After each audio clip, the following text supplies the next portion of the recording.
mula sa ating armed forces at iba pang impormasyon. Mga katropa, hanapin at ilike kami sa Facebook, Twitter at YouTube. DWWD AFP Radio, ang boses ng Kawal Pilipino.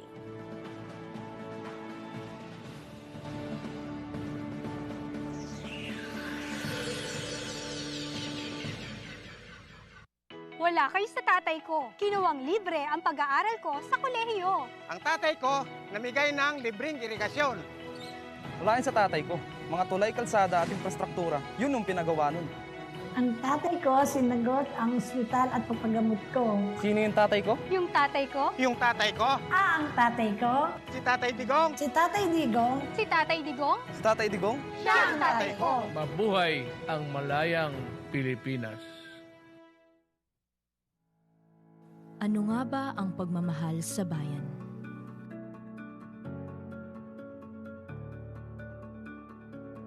Pagmamahal po sa bayan ay ang paggamit ng sariling wika. Ang pagmamahal sa bayan para sa akin ay ang pagsasabuhay ng pagiging Pilipino, pagpaisip, salita o sa gawa.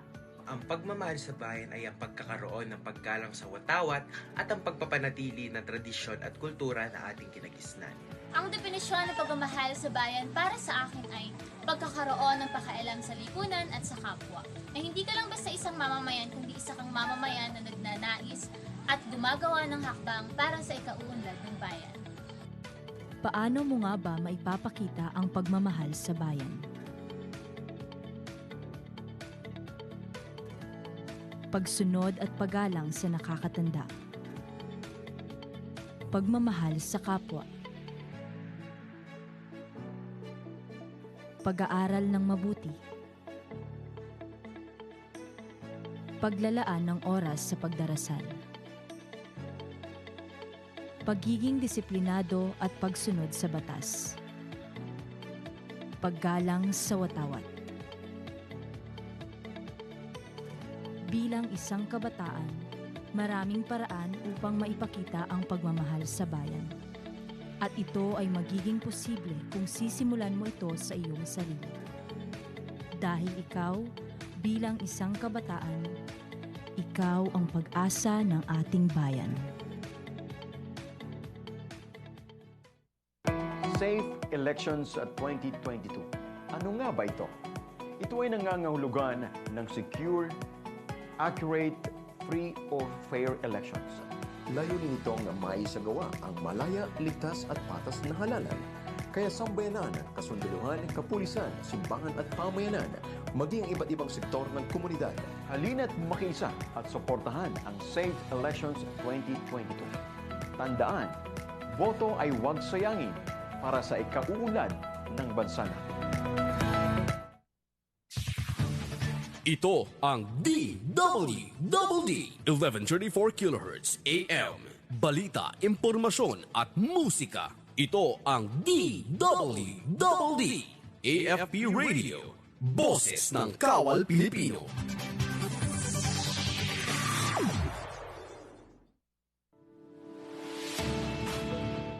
Mula noon hanggang ngayon, ang iyong AFP Health Service Command patuloy ang pag-aalaga, pagbabalita ng mga serbisyong pangkalusugan para sa mga kasundaluhan at sibilyan. Ito ang iyong USAPANG Health Service dito lang sa DWWD AFP Radio. Iba tayo! Alright, once again, good afternoon. Hello Philippines and hello world. No, mula sa inyong bulwagang, pambalitaan, himpilan at sandigan ng bawat katropang Pilipino. Ito ang mga kaganapan at impormasyon na maghahatid balita at katuwang mo sa oras na ito. Ayon, magandang hapon, Luzon!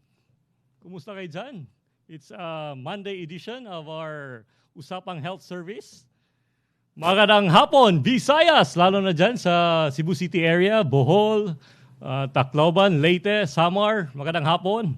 And buenas tardes, Mindanao, lalo na dyan sa Zamboanga, sa Cotabato, sa lahat ng ating mga katropang nakikinig dyan sa Mindanao area, sa Sulu, sa Basilan. So, good afternoon once again.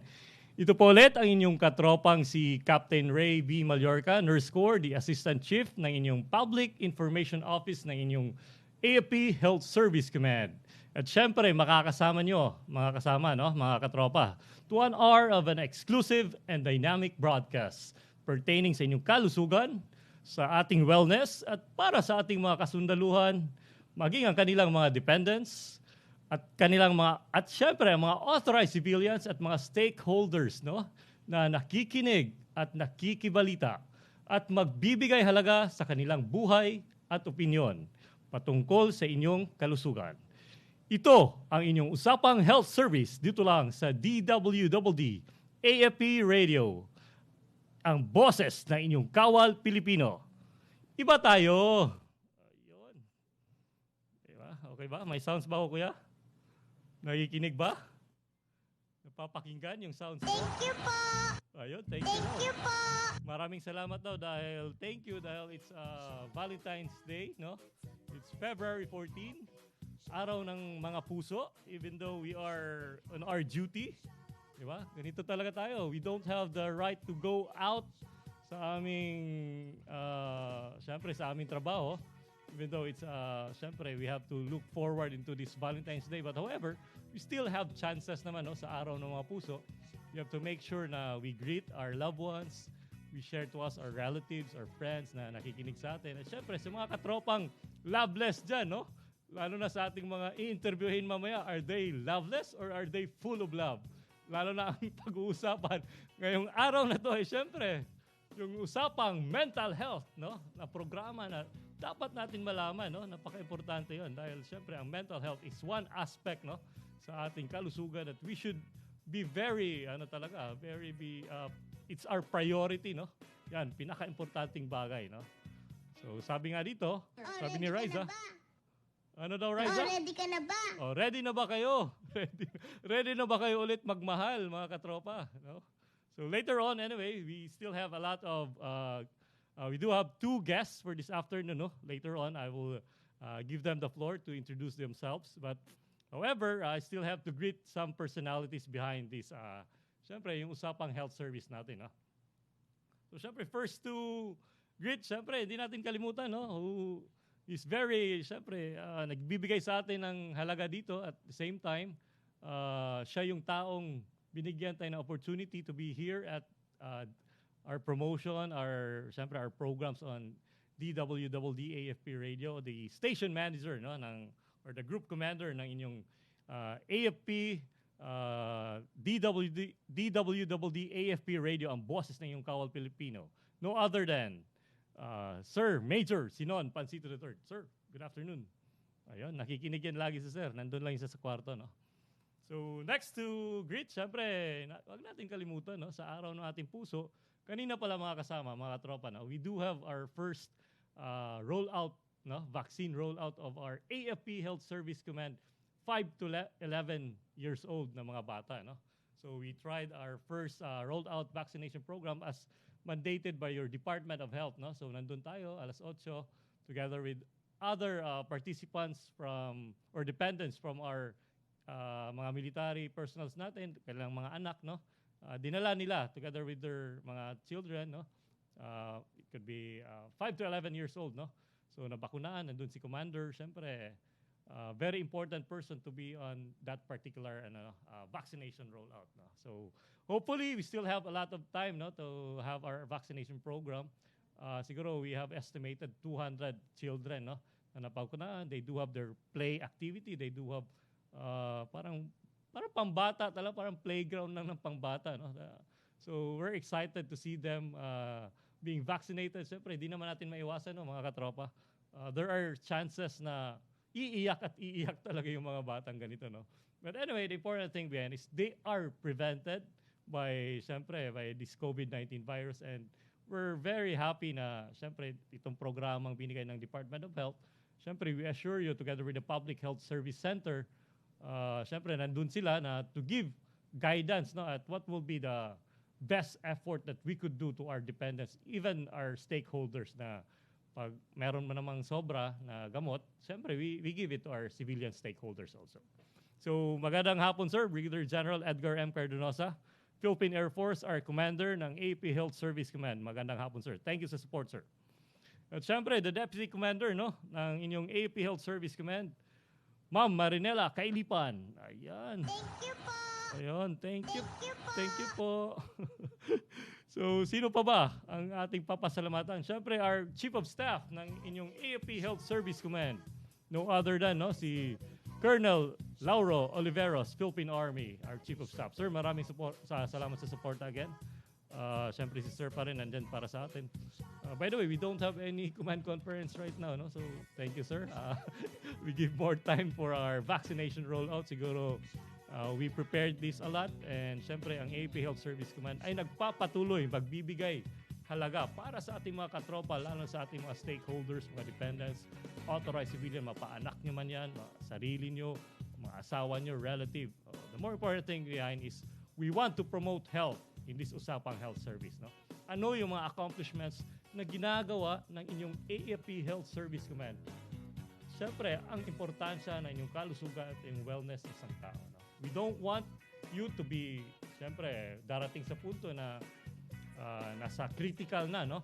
So as much as possible, we are promoting health all over the Philippines. We do have our satellite branches of our health service centers, Luzon, Visayas, Mindanao, Zamboanga, Tarlac, Southern Luzon, all unified commands, no? Nandun po, nakikisama sa atin together with our branch, our satellite offices, your AP Health Service Center. So maraming salamat, sir. So sino pa ba ang kailangan ko i-greet? Ang dami nang naka-shoutout, no? Later on, no? Isa-isahin ko kayo. Happy birthday, Sir Kuya Yer Akram from my classmate, JJO Fernandez. So we're live, no? Ang daming nakatingin, no? Ann Jill Doors, no? Happy Valentine's, sir. CRRD Palawan, Happy Hearts Day sa Team AFP Health Service Command. Especially sa mga CRDD Health Service Center West. Shout out sa taga West at sa iyo, sir, mabuhay po ang AFP Health Service Command. Kayo po, mabuhay. Kami po ay nagtatrabaho upang malaman nyo ang, siyempre, importansya dito sa AFP Health Service Command, Usapang Health Service. Ayun, sino pa ba? Later ko na isa-isay na. Happy birthday, sir, from Joe Sailors. Pa-shoutout, pre. Mel Janet Caniedo, Happy Valentine's. Siyempre, kay Ma'am Sofia Penson. Hello, sir. Happy Hearts Day. Ayun. Even though nandito po tayo, no, sa Usapang Health Service, siyempre, ito yung importansya, no, ng ating programa na we give time, no, and effort to make things possible para at least, siyempre, marinig at mabalitaan ang ating mga katropa through radio, through YouTube channel, through FB page that we are live, no? Kung halimbawa naman po, hindi nyo makita yung official page na naka-live tayo, stream, you can have it in YouTube, no? Just type AFP Radio, Usapang Health Service, o other programs na meron ang Usapang Health Service, no? Marami pong programa. There are different time slot.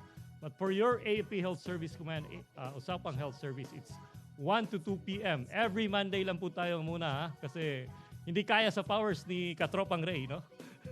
So we make time for it. At huwag kayong mag-alala. Ayun, huwag kayong mag-alala kasi we will make more time for you, no? Kung halimbawa nakakapag-adjust na tayo, we have, siyempre, more personals behind, no? So anyway, thank you for your support once again. Ayun, sino pa ba? May nakalimutan pa ba ko? Yung ibang naka-shoutout, no? Later, ha? Don't forget to comment or suggest or may mga katanungan kayo. Lalo na sa ating usapan ngayong umaga, no, sa usapang edisyon ng inyong Happy Valentine's Day or Hearts Day edition.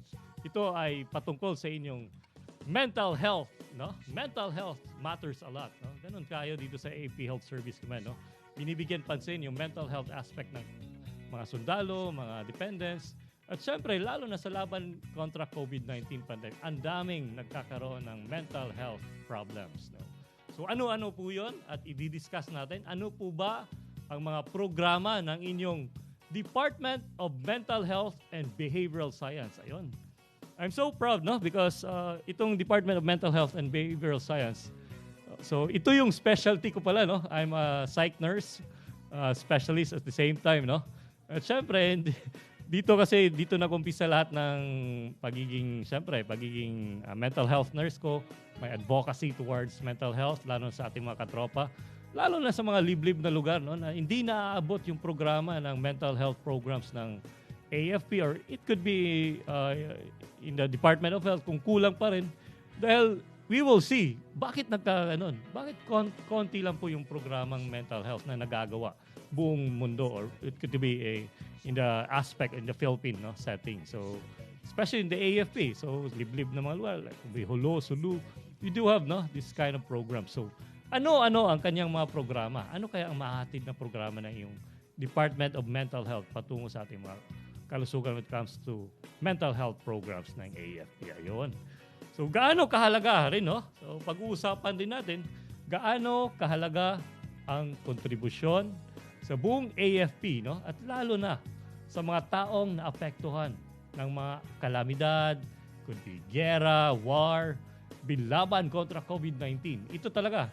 So, are we in the aspect of moving on dahil nakapag-adjust na ba tayo, o are there persons, na are they flexible enough? They do have their coping strategy ba na to adapt these new normal situations? Malalaman po natin, in a few minutes, we'll be presenting to you sa ating mga guest interview this afternoon. They cannot go here, because they are on duty. So, syempre, masama man o hindi, the more important thing behind is they are there via Zoom, andun pa rin sila, Siyempre, kailangan talaga bigyan pansin yung mga kalusugan ng ating mga pasyenteng magkaroon ng mental health problems. Okay. So anyway, mga kasama, mga katropa, ayun, oras ngayong hapon, 1:14 this afternoon, PM, PM time sa, ayun, meron akong sponsor, Ang bilis ng sponsor ko, kuya, Hindi ko inakala. Maraming salamat talaga sa suporta ng inyong DWDD. Papakita ko na sa camera. Meron na po akong bagong mug. Ayun. Ayan. Siyempre, laking tuwa ko. Binigyan ako ng mug. So, sa lahat ng gustong magpa-advertise na kailang services or products, we're open for any siyempre, advertisement or sponsorship behind sa Usapang Health Service. So, well, anyway, this is just part of our our program na at the same time makatulong din sa ating mga stakeholders, Siyempre, ganun tayo dito sa AFP Health Service Command, Usapang Health Service. So, we have to move on. It's 1:15 in the afternoon. I do have prepared to you audio-visual presentation, So, ito po ay, siyempre, a glimpse on what is really Department of Mental Health and Behavioral Science. Paano po natin ginagawa ang mga programa na siyempre towards mental health programs na inyong kasundaluhan, to be your dependents or other stakeholders na nakikinig at nakikibalita. So, let's watch this, okay?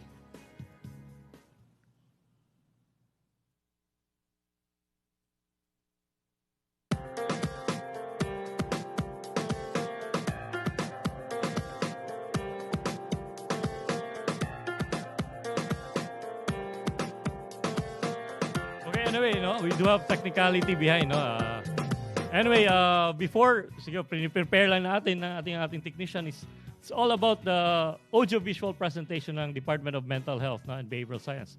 Lalo na, syempre, itong Department of Mental Health and Behavioral Science, meron po ba itong mga satellite na department or military treatment facilities na available, na makikita ba natin dun sa ibang areas like health service centers, or it could be other areas ng Luzon, Visayas, or Mindanao na kaya ba ng military treatment facility na to conduct this or to give consultations sa inyong mental health programs ng inyong mental health programs ng inyong AFP.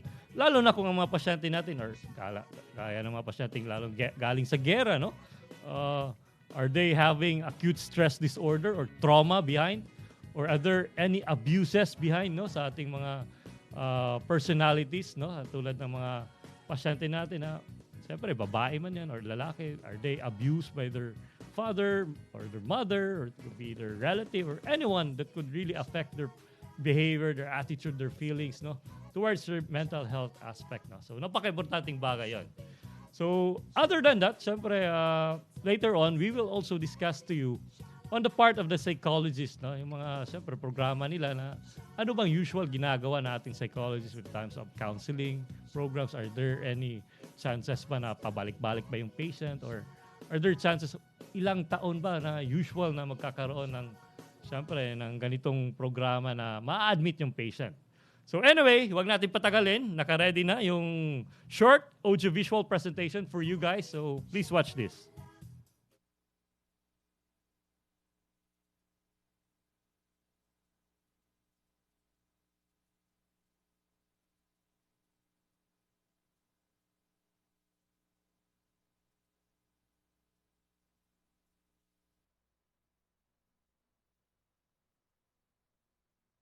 Anyway, I think we do have technical difficulties. Kung nakikita nyo naman dyan sa ating slide, no?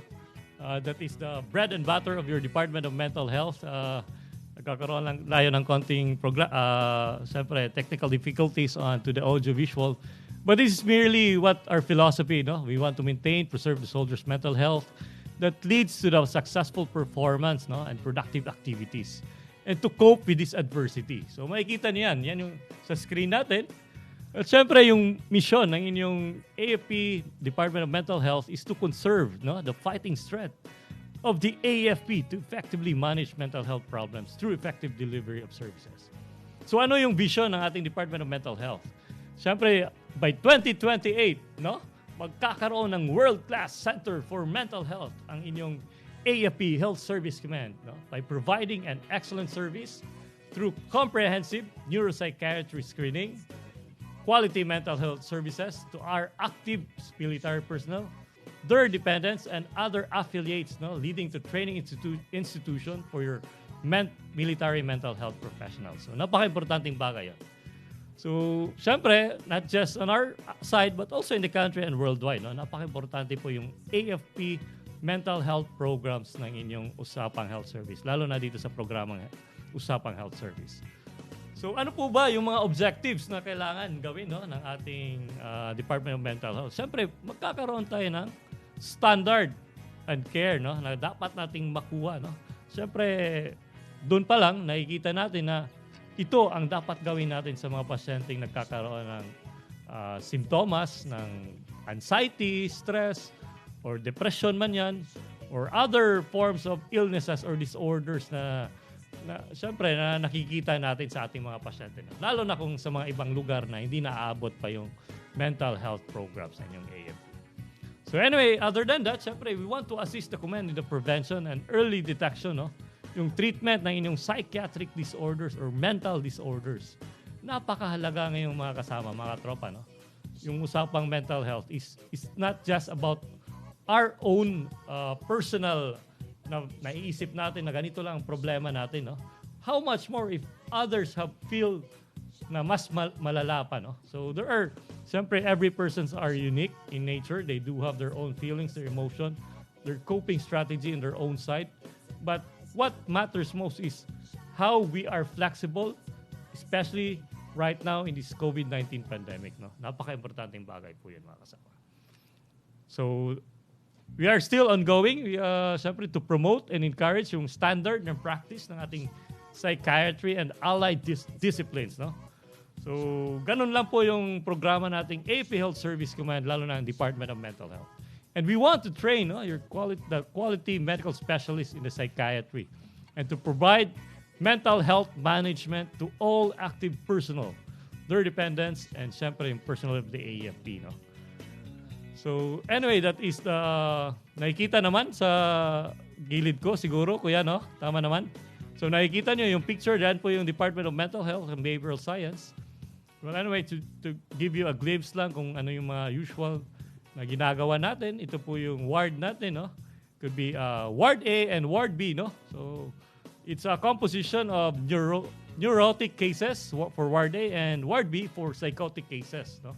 Kung makikita nyo, we do have female ward also for patients having mental disorders, those that are admitted. And these are the following areas, no, na siyempre nagkakaroon tayo ng mga areas for consultations. Our ER area, no, na saan tayo ginagawa. ginagampanan yung mga tungkulin ng mga doctors, our consultation area if the patient came in at our Department of Mental Health and Behavioral Science. So these wards are very essential, no, to provide them holistic approach in maintaining their while they are admitted in the Department of Mental Health, no. Same time, we do have activities for them, the programs that we have. And so makikita nyo, ito yung transcranial imaging na ginagawa na rin namin sa Department of Mental Health. Siyempre, coming na rin pala to. Coming pa pala. So, anyway, the important thing behind is that we are upgrading our equipment. So, we want to modernize everything. And our conference room are available for you for testing. No? Diyan lahat, no? So, ganun po, kaganda yung ating departamento na yung Mental Health and Behavioral Science Department. Alright, so I think we just have to cut this off muna, no? And we shall proceed to the interview proper, no? Sa ating mga kasama ngayong hapon, no? Ngayong hapon, it's 1:23 na pala. Wala pa kasi akong kain. Valentine's. Wala nagpapadala sa akin ng pagkain. Shout out naman sa gusto magpadala ng pagkain para may pagkain ako. Well, anyway, the important thing behind mga kasama, no, mga katropa, siyempre dito sa Usapang Health Service, ito ay patungkol sa inyong Department of Mental Health, Usapang Mental Health Programs.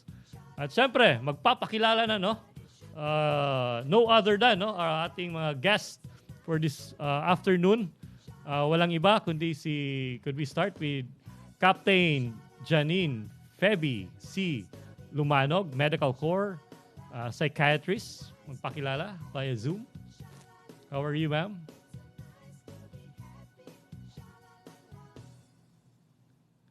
Doc Janine, are you there? How are you?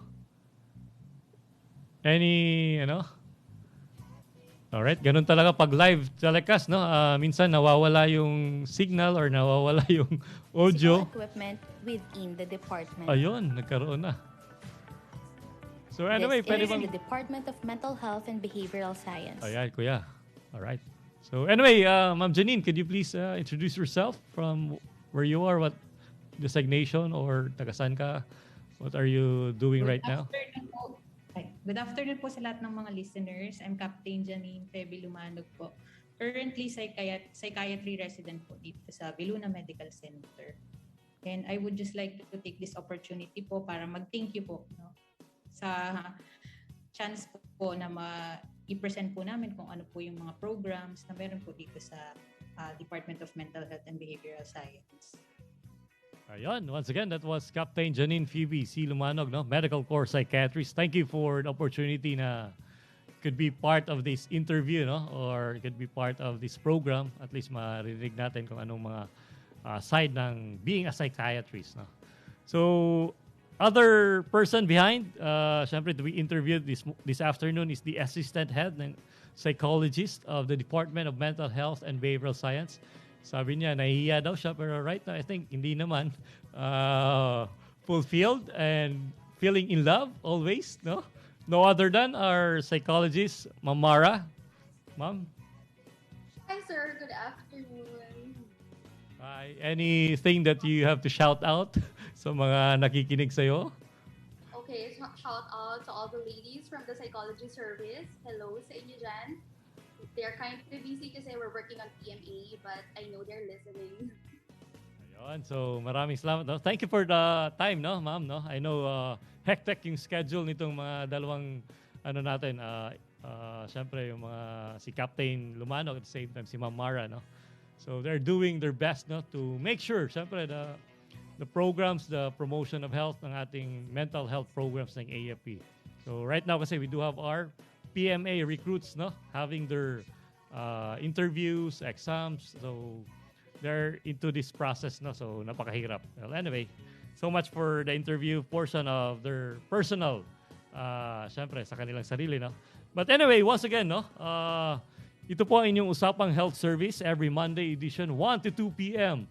live via FB page, YouTube channel, and AM radio ng DWDD AFP Radio, 1134 kilohertz.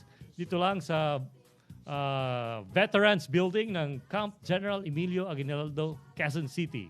So So don't forget, no, mga katropa, to subscribe and follow our FB page. This is our official FB page ng inyong AFP Health Service Command, Public Information Office. At the same time, the AFP Radio, Usapang Health Service. And malapit na rin po, no, yung launching na ating first ever official website ng inyong AFP Health Service Command. No? So siguro bigyan natin ng time yon. At siyempre, we would like to give you a little bit of inputs together with our staff ng communications. No? He's in charge of it. But anyway, that's our official website ng inyong AFP Health Service Command. Well, anyway, we still have lots of time, no, to prepare for our topic this afternoon, our Usapang Mental Health.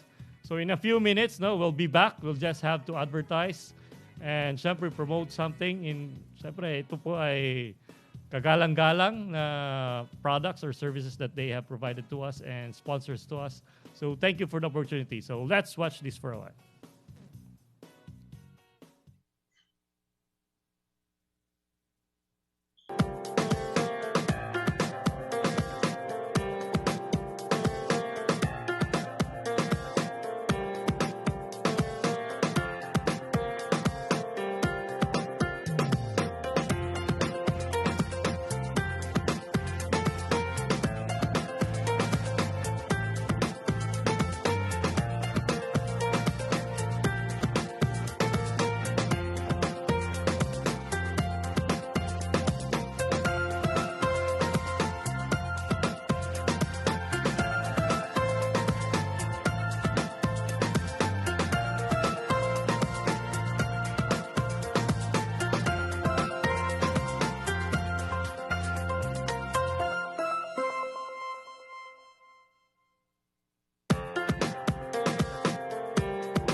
All right, once again, no, thank you. Siyempre sa inyong Usapang Health Service, ating sponsors advertise yung St. George Medical Laboratories, no, X-ray. So marami po sila drug testing, no. So all day long, no, nakikita nyo naman doon sa ating advertisement, no. She's one of our sponsors. So maraming salamat St. George Laboratories, no. Maraming salamat Sir George Abaro. Ayan. Isa siya. So, for those no, na willing to advertise their products or services, ito po yung time to have the opportunity to, syempre, to advertise your products or services they want. No? Syempre, dito sa Usapang Health Service. So, let's go back, no, mga kasama sa ating Usapang Mental Health Program. No? So, this just simple questions, no, para malaman natin kung ano ba itong Department of Mental Health and Behavioral Science? We'll start with our psychiatrist, Ma'am Janine Lumanog. Ma'am, ano ba itong Department of Mental Health and Behavioral Science? So, just a short background lang po, no, sir. Siguro naabutan nyo rin po yun before. Yung department po namin dati, ang tawag po is Department of Psychiatry. Pero pinalitan na po siya no, nung dati naming department head into Department of Mental Health and Behavioral Science. So ang purpose po nun is para mabawasan po or maalis po natin yung stigma when it comes to patients na may pinagdadaan ng, let's say, psychiatric concerns. Kasi pag psychiatry ang narinig ng mga tao, usually naisip na po agad nila, ay may problema sa pag-iisip o kaya may tama yan. Yun yung usual na naririnig po natin. So, as we all know, pag mental health kasi pinag-uusapan, not necessarily may problem na sa pag-iisip. So, lahat po ng individuals, need po natin ng, syempre, maayos na mental health. And hindi po, and yun din po yung kailangan maintindihan po ng karamihan, no? Nung medyo wala pong background sa when it comes to psychiatric conditions, hindi po lahat ng pasyente na nadala po sa amin, meron na po technically may problema sa pag-iisip. Yung iba po may mga pinagdaanan lang na emotional, na kaya in a way naapektuhan po yung mental health nila. So hanggang ngayon po, unti-unti naman po namin nilalabanan yung stigma in terms ng lalo na sa pag-i-inform po sa mga kasundaluhan through, let's say, mga programs, ganyan, para mabawasan po yung stigma. Kasi yun po yung isa sa mga nagiging main problems eh. Let's say may pasyente na pong gumaling sa kanyang kondisyon. Pagbalik niya naman po sa unit, ang kakaharapin niya doon yung stigma. So possibly mabalik na naman. Very common talaga yan sa atin, no, sa AFP Health Service Command, lalo na sa mga kasundaluhan, no? Because syempre pag tiningnan mo mga kasama, mga katropa na sabi nga ni Doc Jen, it's because of the stigma, because feeling natin yung mga syempre yung mga AFP personnel, they do have the strength, they do have syempre akala natin masculine enough, di ba, to do everything. Wala nang matamaan yung mental health aspect, but as the days go by, as the traumas goes by, no, mga feelings, emotion, naapektuhan din po. Tao lang po sila, hindi po sila robot, no? Meron din po silang emosyon. So lalo na ngayon, no, pinag-usapan natin itong Valentine's Day, no, yung Heart's Day. Are you in trouble ba? Or are you feeling, syempre, emotionally, upset for today? You're sad that you don't have any companions to have a date, no? So minsan, ganun po ang Department of Mental Health. There are personals na admitted, no, na hindi nila nako-cope yung syempre simpleng problema. At the same time, hindi sila gaano ka flexible enough to do things right, no. At syempre, napaka-importanting bagay, no, sabi ni Doc Janina, from Department of Psychiatry, it was now renamed, no, tama, into Department of Mental Health and Behavioral Science. Dahil sabi nga ni Doc Janine, the very important thing behind is that we want to siyempre, prevent this stigma at siyempre malaman natin na hindi lahat na naaapektuhan, hindi lahat na naa-admit dito sa departamento ng Department of Mental Health ay nagkaroon na ng psychiatric disorders. They do have mental health disorders or illnesses, but they are functional in nature. Tama po ba, Doc Janine? Ganun po ba yun? Yes po. Okay, Yes, anyway. So, thank you, Doc Janine. No? Anyway, just follow-up questions. No? Meron kung mga kayo dyan na mga katropang nakikinig or nakikibalita or you're still driving or in the house, kung saan man kayo all over the world, no, na napapakinggan yung Usapang Health Service, no, through YouTube and FB Live, no. Kung may mga katanungan kayo when talk about your mental health, may relatives man yan, your boyfriend, girlfriend, could be your husband, your mother. You know. So ito pa yung opportunity para malaman natin kung may mga katanungan, and here are the doctors, here are our psychologists who could entertain to us na what should we do to make it more meaningful ang ating programa, lalo sa mental health aspect. So, ano po ba, Doc Janine, ang sabi lang, ang kanyang misyon at layunin itong mental health ng Department of Mental Health? So, technically po, ang mission po ng department namin is makapagbigay po ng holistic mental health service po sa lahat po ng ating kasundaluhan. Actually, hindi lang po sa mga kasundaluhan, pati na rin po sa kanilang mga dependents, kasama na rin po ang mga civilian employees, pati po mga civilians. So, pero initially po, syempre mag-isip po natin kapag department po namin, kami po yung in charge sa paggagamot po nung mayroong mga, let's say, pinagdadaan ng psychiatric condition. But at the same time, nagkikater din po kami sa, yun nga po, for example, pagbibigay po na mga information. And for example po, kunyari, meron yung para ma-prevent po natin. Yun din po yung isang importance po ng pagbibigay ng information sa ibang mga so mga informasyon, no? Through information drive, promotional videos, tama po ba, Doc Janine? Mga ganun yung mga layunin ng ating department. Na aware sila is, in a way, ma-prevent po natin yung pag-develop po ng mga psychiatric conditions. Alright, so mga health programs or health promotion advocacies na related to your mental health aspect. Napaka-importanting bagay. Commission. At Doc Janine, sabi nila, sino-sino daw ang mga pasyente natin na naka-confine or na-admit? At tanong din nila, libre ba itong gamutan ng inyong departamento, ng Department of Mental Health and Behavioral Science? Sabi mo kasi kanina, we do have, siyempre, mga stakeholders natin or mga authorized civilians. Are they also admitted in our department or meron lang talagang taong pwede lang ma-admit dito sa ating departamento? Pagdating po sa admission, ang ina-admit lang po namin dito sa hospital is yung active military personnel. So, pero nagki-cater din po kami doon po sa outpatient department, no. Nagki-cater po kami ng mga dependents, civilian employees, pati na rin po mga pure civilians. Pero let's say po sa OPD, meron pong dependent, civilian employee or pure civilian na kailangan po ng admission. So ang role po namin doon is ina-advise po namin sila na ma-admit po sa ibang institution. So whether i-refer po namin, kasi meron po mga pagkakataon na when it comes to mental health condition na kailangan po tang agarang admission. Yung mga emergency po na kino-consider, for example po, yung suicidal or makakapos po ng harm sa ibang tao. So since hindi naman po namin sila ma-admit dito dahil hindi po sila active military, pwede po namin silang i-refer. Okay. Doc Janine, follow-up question. No? Bakit daw we are admitting only military personnel? Bakit di pwede yung dependents? Technically po kasi yung sa aking pagkakaintindi po, no? Yung setup po kasi natin for military personnel lang talaga siya. So hindi po gaya nung ibang, let's say, government institution na talagang pwedeng halo-halo, meron pa silang pediatric. So, meaning because of our structure, no, yung building structure or siyempre yung medyo baka maging complicated kung mahalo. Okay, yung capabilities and siyempre hindi pwedeng paghalo-haluin, no? Yung ating mga pasyente na siyempre they are soldiers and then we do have dependents or civilians na siyempre iba rin yung pag-iisip, no? So ganun po yung ibig sabihin ni Doc Janine. Okay. Anyway, at least meron tayong idea, no, Doc Janine, na we are only admitting those that are military personnel because our capabilities as of the moment, no? But would there be any chances, Doc Janine, that we could expand our Department of Mental Health?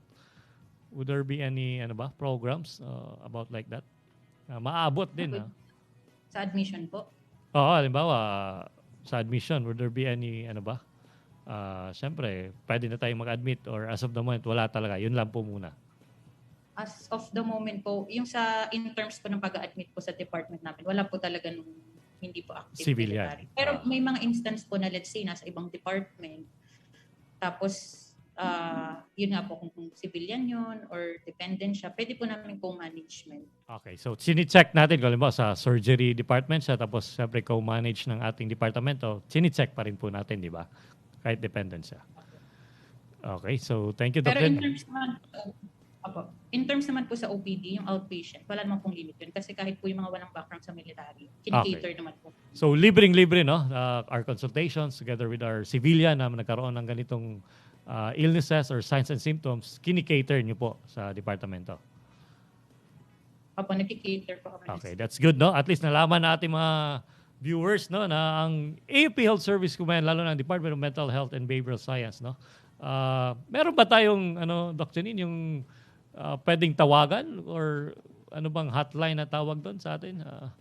Yung Kawal Call a Friend, no? Meron pa ba yun? Opo. Opo, sir. So, yung Kawal Call a Friend hotline, no? Tama ba? Opo. So, at least nabibigyan natin ng pansin. Kung halimbawa, if you need time na magpa-consult, if you are civilian, no? Kung hindi kaya magpa-konsulta sa labas, your AP Health Service Command, lalo ang Departamento ng Mental Health, are also willing to accept, no, civilian. But however, siyempre, we have to prioritize, no, kung sino yung priority natin unahin. Could be our military, their dependents, our authorized civilians, and at the same time, our stakeholders naman po. Kung may referral. Okay, thank you, Doc Janine. Anyway, next, no, Doc Janine, sabi dito, bilang isang psychiatrist, ano ba ang mga programa na na-contribute na inyong departamento upang maging maganda ang mental health aspect ng Armed Forces of the Philippines? Gaya po nung na-mention ko kanina, hindi lang po kami in charge doon sa paggagamot po ng mga meron ng mga psychiatric conditions. So, isa po sa mga naging major activities po namin last year, yung sa mental health team, nakasama din po si Sir Mallorca. So, ang ginagawa po namin doon is nagte-train po kami ng mga healthcare workers na possible pong pwedeng magbigay ng, let's say, psychological first aid sa iba't ibang units. Kasi aware naman po tayo na onti lang po talaga yung merong, let's say, training po when it comes to psychological first aid. So, importante po yun kahit na nasa malalayong unit sila and let's say, nagkaroon po ng mga sakuna or mga other emergencies po, pwede po silang makapagbigay ng psychological first aid na doon pa lang po maa-actionan na po. Alright, yung tinatawag nating PFA, no? Psychological first aid, no? You need to be Siyempre, trained specialist ba kailangan nito, Doc Janine, no? Or at least mapalawak yung mga training personnel o mga personals that could really have the prevention and promotion of this psychological person in times of war, times of disasters. Yun na ba pinaka-importanting bagay doon? Or calamities, no? Lalo na sa atin kung dinideploy ba tayo sa mga areas na ganon. So doon nagkakaroon yung PFA, no? Mga programa. So anyway, syempre sa mga lugar, no, Doc Janine, na di abot yung mental health aspect or program ng inyong AFP Health Service Command, no? Paano natin napanatili yung mental health conditions ng ating mga, lalo na sa mga sundalo natin, no, na nakikinig ngayon? At siyempre sa kanilang mga dependents at mga authorized civilians. Actually, nangyayari din po yun. For instance, meron po kami mga nagiging, let's say, nagkakaroon ng mga psychiatric patients sa malalayong stations. Let's say, nasa Mindanao. But then, hindi po siya agad madadala sa amin. So, nakikipag-ugnayan po kami din sa mga healthcare workers doon, particularly po yung mga doctors, para kahit nandun pa lang po sila sa station hospital, magagamot na po yung patient. So, nagbibigay po kami ng advice. So, dahil na rin po sa technology ngayon, pwede na namin sila makonsulte through online. Through online, no? Yan yung pinaka-social media platforms na pwede natin gamitin sa mga oras na ito. So pag nakonsulta po namin sila online, parang considered na rin yun na consultation. And based po sa assessment namin, pwede po namin sila, na nandun pa lang sila, mabibigyan na namin sila ng gamot. Okay, that's good, no? Through the social media online talaga, napakadali, no? Ang serbisyo ng inyong AFP Health Service Command, lalo na ang Departamento ng Mental Health at Behavioral Science. So, thank you, Doc Janine, no? Sa katanungan na yan. So, bakit sa tingin mo, no, Doc Janine, na napakahalaga ang ganitong mga klaseng programa, no? Lalo na sa, hindi lang sa AFP, lalo sa bansa, sa ating bansa, o it could be worldwide, no? At the same time, sa AFP organizations. Bakit napakahalaga yung AFP mental health programs? Actually, napakahalaga po ng mental health sa hindi lang po sa mga kasundaluhan, kundi para po sa lahat. Kasi pag meron po tayong problema sa mental health, or let's say nababother tayo or meron tayong pinagdadaanan, malaki po yung epekto niya sa ating daily living, which means na posibleng maapektuhan po yung pagtatrabaho natin, pakikitungo natin sa ating pamilya o kaya sa ating mga katrabaho. And yung iba po kasi kaya pang tiisin yun eh, di ba? And which is common sa mga sundalo. But then, kapag napabayaan po siya, doon po siya nauuwi sa mas malalang mga kondisyon. So, napaka-importante siya na sa una pa lang na, let's say, nakakaramdam ng lungkot o kaya pagkabalisa is na tawag dito. Meron na po tayong nagagawang action or at least na-assess na po natin para hindi na nga po siya eventually mauwi sa, let's say, depression or nagkakaroon na pala ng anxiety yung isang tao. So ibig sabihin, no, we need not to wag tayong matakot, no, magpakonsulta if we do have, kasi yan yung usual stigma na meron ng AFP organization.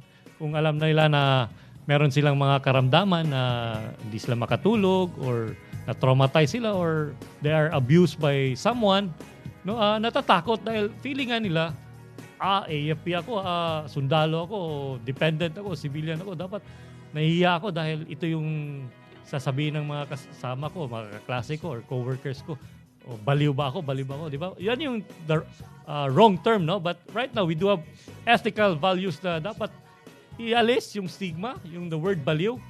Maybe because the person is only having the feelings of emotionally stressed, di ba?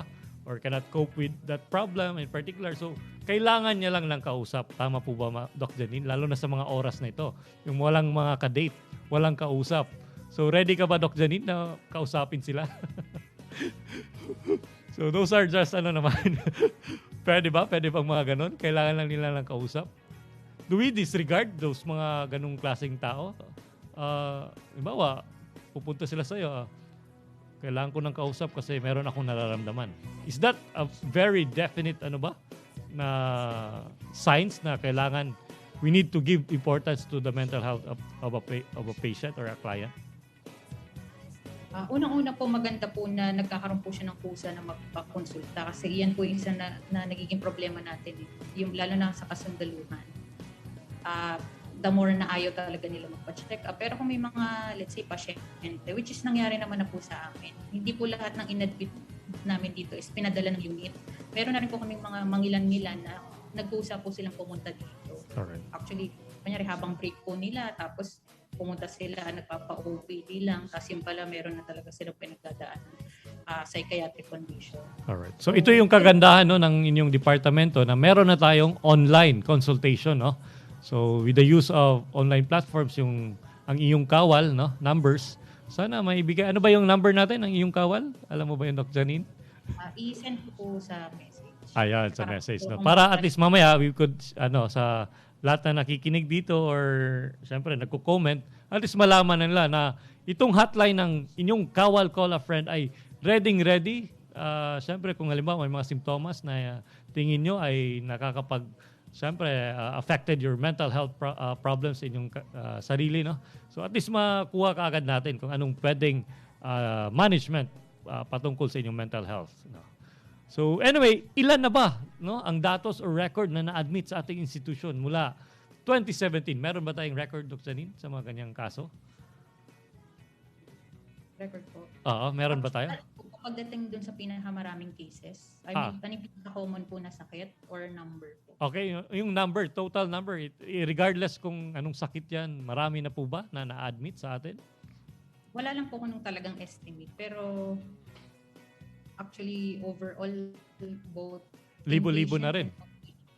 No, libo-libo na rin, no? So, as of the moment ba sa ating sa departamento ng Department of Mental Health, ilan ba ang pasyenteng meron tayo?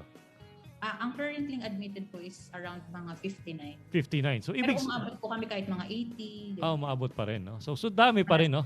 Ibig sabihin ba dito ay they are just depressed? Ano ba klaseng sakit ang meron? Actually, halo-halo po yung mga nagiging sakit. Unlike po sa usually naisip pag military, ay mostly PTSD. Pero po talaga kaming mixture. Actually, marami pong depressed, maraming anxious. Was that because of COVID-19? Not necessarily naman po. So, iba-ibang klase, aspeto. May iba po kasi sa kanila, ang ugat po nung stressor nila kumbaga is family, yung iba naman po work. Okay. So, talaga, yung iba naman po, yun na, kung PTSD, dahil na-expose sila sa, let's say, gera. Okay. Ganyan. Pero mostly, halo-halo po talaga. Meron din mga personal issues, kaya po nagka-problem. Alright. So, ibig sabihin dito sa departamento ng inyong mental health and behavioral science, no? Iba-iba ang klaseng illnesses or mental illnesses na na-admit tayo because of, syempre, they do have their, syempre, yung mga factors that affect them, no? Nagkaroon sila ng mental health problems, sabi nga ni Doc Janine. It could be your family, it could be your relatives, it could be because of war, it could be because of this COVID-19 pandemic, no? Di tayo nakaka-adjust gaano, no? Dahil syempre, dati nakapunta tayo ng mall, di ba? O dati wala tayong mask, nakapaglaro lang tayo o nagbabasketball. Ngayon, biglang nagka-pandemic, anong dapat natin gawin? Biglang lahat hindi niya magawa. So not the normal way, but we have to be flexible on the new normal situations. Yun po kahalagaan yung mental health, how we cope with it. So thank you, Doc Janine, no, sa mga ganung katanungan. And syempre, nandyan si Ma'am Mara, no? We have to proceed to our next to be interviewed. Si Ma'am Mara is a psychologist. Ma'am, ano po ba ang major role ng isang psychologist sa isang mental health facility? Hi, Sir Mayor. Hi. Yeah, as psychologists here in the military, we serve as a bridge and a guide to our soldiers. Our function as psychological assessment actually allows us to understand our patients beyond what is seen on the surface. Kasi most of the time, ang nakikita lang natin na problema ng ating mga sundalo ay yung panlabas. Through our psychological assessment, we can help our patients to become aware of what they're actually going through and what goes through their mind.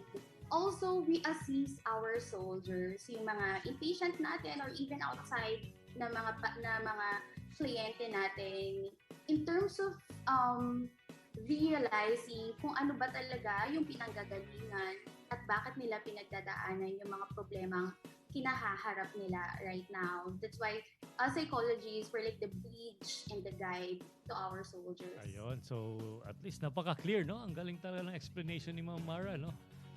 Siyempre, they are the one who will guide, no? Our patients. It's a teamwork naman talaga, no, Ma'am, no? When we talk about mental health programs or in the department, no? It's not just about psychologists, that's about psychiatrists, also mental health nurse and other... Just like what Doc Janine said earlier, we approach mental health or mental illnesses in a holistic way. All right. So, yung function namin as psychologists will be more effective if we work together with the doctors, with the nurses, and all the other staff of the department. All right. Doc Janine, may Mamara, no? Sino-sino pa sa tingin nyo ang in charge upang maagapan, no, itong mga ganitong karamdaman at ano ba dapat nilang gawin upang maiwasan ito in your own Okay. If I speak like in an organizational system, I'd say we have our major services na nakakatulong sa atin to protect the mental health of these soldiers. But personally speaking, I'd say na everyone is in charge of everybody's mental health. If we are just sensitive enough, considerate enough, kind enough of other people and of ourselves, I believe na mas maayos yung magiging mental health approach natin here in the military. Ano ba yung dapat nilang gawin? Actually, my suggestions are really basic. Like, simpleng pakikipagkamustahan, checking on each other is really important. Kasi alam mo yung just for you to know na someone cares for you, kahit it's hard for you to express yourself, may another person na interesado malaman kung anong sitwasyon mo ngayon is really important at malaking bagay siya para sa isang sundalo. Correct. So your working environment is very important, no? Lalo na yung mga kasama mo, your co-workers, could be kung kahit saan assign ka, basta the more important thing behind, no? Sabi ni Mamara, syempre yung pakikitungo mo sa isang tao, no? That's a very relevant factor na in your mental health aspect. So, meron pa ditong nag-text, no, Mamara, no? Ano ba sa inyong palagay, no, o base sa inyong assessment ang kadahilanan kung bakit nagkaroon ng mga ganitong mental health illnesses ang ating mga kasundaluhan, considering na they are well-trained naman as work under pressure, di ba? Mga sundalo to eh. O, bakit ganun? Bakit nagkaganon, Mamara? Maraming posibleng pinanggalingan or dahilan kung bakit sila nagkaroon ng mental illness. Katulad ng approach namin na holistic, naiintindihan din namin ng mental illness in a biopsychosocial-spiritual way din. So maraming factors na pwedeng maging dahilan. Pero if we're going to be more evidence-based on the past research that we've made here in the department, actually, I would say na majority of our patients are really more than yung trauma exposure nila because of yung mga combat-related issues. Majority of our patients are actually victims of love. parang ganitong oras ba? Victims of love ngayon? Oo, kasi it's really more about family, correct, their loved ones, relationships, di ba? Relationships. Yun yung mga malaking factor kung bakit mas mataas yung na-experience na stress ng mga sundalo natin. Understanding the nature of their job kasi they're most of the time away from their families. Correct. And less yung communication as compared to the civilian setting. So understandably, really, yung ganun yung mga nagiging Okay. Okay yun na. Anyway, mga katropa, no, ibig sabihin ni Ma'am Mara, because we are in a military organization, no? Lalo na yung mga katropa natin sa mga bulubundukin na assign or any areas in the Philippines, no, that they are assigned, no? Malayo sa pamilya, malayo sa asawa, syempre sa boyfriend, girlfriend. So, the more important thing behind is that syempre there are still communication. So sacrifices, no, ng ating mga asawa or mga syempre yung mga nakikinig dyan, yung mga asawa nyo, syempre make sure that all your sacrifices is because we want to have a safe sovereignty of our state and its people, no? Yun talaga ang mandato ng AFP. Kaya huwag nyo kaagad husgahan ang inyong mga asawa na hindi nyo ma-communicate kaagad, no? Ma-contact kaagad. So those are just possibilities because they are performing their job well, no? So those are just factors. So relationship matters a lot. Ayun. And also, sir, I'd like to add, worrying about their loved ones is one thing. How they deal with these negative emotions is yung big issue. Kasi one concerns that we see among our soldiers, sometimes they deal with their problems in a maladaptive way. And syempre, dahil hindi na-resolve yung mga internal conflicts, it gets worse kasi nagko-compound yung mga stressors sa Correct. paligid nila from work to their personal lives. Sa dami, no? It will pile up, no? Napaka-importanting bagay, no? Sa una pa lang, kung tingin mo ito yung problema mo, make necessary adjustments kagad. So, again, bibilisan na lang natin, no? Mamara, no? Thank you for your time and siyempre your effort, no? Doc Janine, I guess we still sabi ng aking technician dito, sir, malapit na tayo. Anyway, siguro we'll have a lot of time naman on our next edition on mental health aspect, no? At least we do have a glimpse of what is really happening right now sa mga programa ng inyong AFP Health Service Command patungkol sa departamento nating mental health and behavioral science, sa mental health aspects ng ating mga kasundaluhan, no? So, thank you, Ma'am Janine. Thank you, Ma'am Mara. Any shout out or syempre greet everyone? Ma'am Janine, mabilisan. Ay, good afternoon po sa lahat. Nanonood po ata yung mga kasamaan ko rin pong doctor. So, good afternoon po sa akin lang nila. Ayun, sa Department of Mental Health. Ayan. Also, Sir Rolio. I'd also like, sir, to recognize our chief psychologist and head department for allowing us to have this interview. Kasi this is our one way also of promoting mental health. Correct. Definitely, no? That's the very best platforms, no, na meron tayo ngayon na sinuportahan tayo ng DWWD AFP Radio, no, na magkaroon ng ganitong usapang health service. Maraming salamat. Thank you sa ating syempre ating participants na nandito ngayon, si Ma'am Mara and Doc Janine. Hope na di kayo magsawang sumuporta sa inyong AP Health Service Command at sa Usapang Health Service. So siguro sa susunod na mga programs, we'll go directly to the siguro mga aspetong sakit like depression, anxiety, post-traumatic stress, ano ba ito, no? At other relevant information about mental health aspect. So once again, shout out ko na lang yung mga nandito, no? Mabilisan na ito. Kila M. Calapis, we're here to help, sir. Mark Lester from Samar. From Iloilo, Ariel Sinabuen. Sir Romer Lozada, shout out Kuya Ray from 9ID Hospital. At siyempre sa lahat kay Darlene, no? RM Inisoria from Emergency Room, kay Sir Skipper Ray from parang di Bisaya. Pa-shout out Jorlene, yan. Si Alexander Roma, sila Major Custodio, lahat, no? Gary, Bye Larry, lahat kayo dyan. Bulin from Dubai. Marami. Anyway, hindi ko na kayo isisahin, no? We're running out of time again dahil syempre ang daming gustong mag-text or mag-chat. What is mental health, no? So anyway, thank you so much for watching, mga katropa. And syempre sa susunod na mga araw, nandito pa rin ang yung Usapang Health Service, no? Syempre, usapang mag-aalaga, syempre, puno ng balita at syempre magbibigay ng halaga. Dito lang sa inyong Usapang Health Service, dito lang sa DWWD AFP Radio, ang boses na inyong kawal Pilipino. Goodbye, happy Valentine's everyone, my loves. Love you. Mula noon hanggang ngayon, ang iyong AFP Health Service Command patuloy ang pag-aalaga, pagbabalita ng mga serbisyong pangkalusugan para sa mga kasundaluhan at sibilyan. Ito ang iyong Usapang Health Service dito lang sa DWWD AFP Radio. Iba tayo! Kayo ay nakatutok sa DWWD AFP Radio.